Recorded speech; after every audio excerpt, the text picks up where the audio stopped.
Chennai super Kings legendary captain MS Dhoni IPL 2026 లో batting ఆర్డర్లో ముందుగా రావాలని భారత మాజీ బ్యాటర్ పుజారా అభిప్రాయపడ్డారు. ధోని వంటి అనుభవం ఉన్నవారు 8 లేదా 9 స్థానంలో బ్యాటింగ్ చేయడం వల్ల జట్టుకు పూర్తి స్థాయి ప్రయోజనం దక్కదని ఆయన అభిప్రాయపడ్డారు.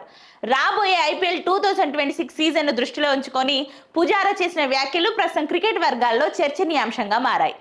ఐపీఎల్ 2025లో ధోని బ్యాటింగ్ స్థానంపై పెద్ద చర్చ జరిగింది.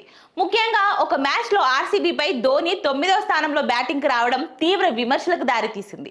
ఆ నిర్ణయంపై స్పందించిన సిఎస్కే హెడ్ కోచ్ ధోని మోకాలికి సమస్య కారణంగా ఆ సీజన్లో బ్యాటింగ్ ఆర్డర్ను మార్చాల్సి వచ్చిందని వివరించారు.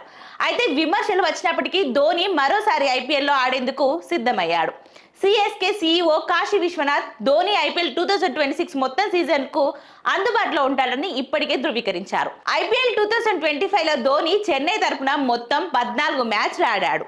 అయితే ఎక్కువగా లోయర్ ఆర్డర్లోనే బ్యాటింగ్ చేశాడు. మొత్తం 196 పరుగులు చేసి 24.50 సగటు, 135.17 స్ట్రైక్ రేట్ నమోదు చేశాడు. ధోని ఎక్కువగా చివరి ఓవర్లలో బ్యాటింగ్కు వచ్చి వేగంగా పరుగులు సాధించే పాత్రను పోషించాడు. 5 సార్లు ఐపీఎల్ టైటిల్ గెలిచిన ఈ జట్టు ఈసారి పాయింట్ల పట్టికలో చివరి స్థానంలో నిలిచి ప్లే ఆఫ్స్ కి కూడా అర్హత సాధించలేకపోయింది.